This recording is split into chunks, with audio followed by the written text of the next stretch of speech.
ironic title for today's message. Today's morning manna is called A Virtual God.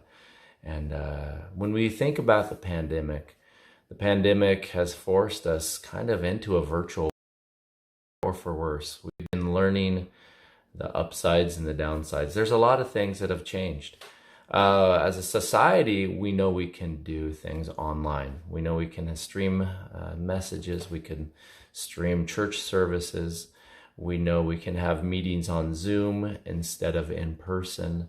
We know that school can be done online.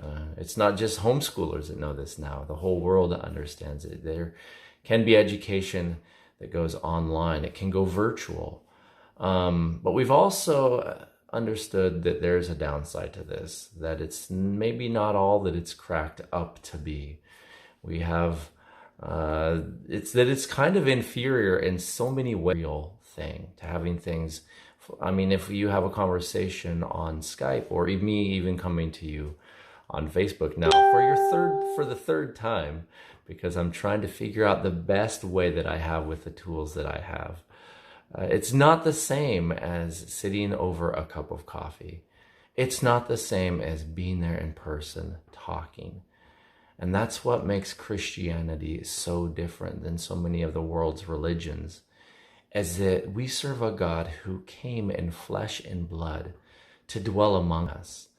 It's something that we celebrate every Christmas, but I think perhaps we become calloused to this in our Christian life, in our Christian walk, because we celebrate it so often. And it's something that we should celebrate, but it's something that didn't escape, the significance didn't escape the gospel writers. They wrote early of this. If we go to the first gospel in our Bibles, the Gospel of Matthew, in the first chapter, it says, "Behold, the virgin shall be with child and bear a son, and they shall call his name Emmanuel," which means God with us.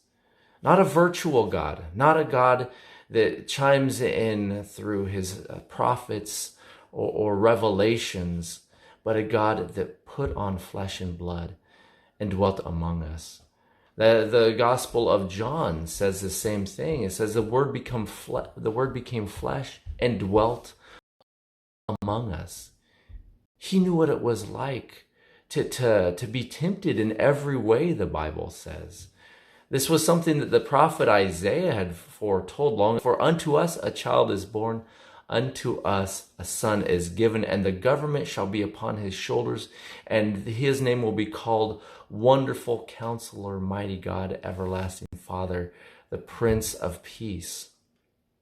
He shall be born to us, given to us." Jesus himself would say, speaking of this difference between virtual and real, people who say they know God, he says, "You want to know what God's like? If you've seen the Father, if you've seen me, you've seen the Father." He told this to his disciples in John 14:9.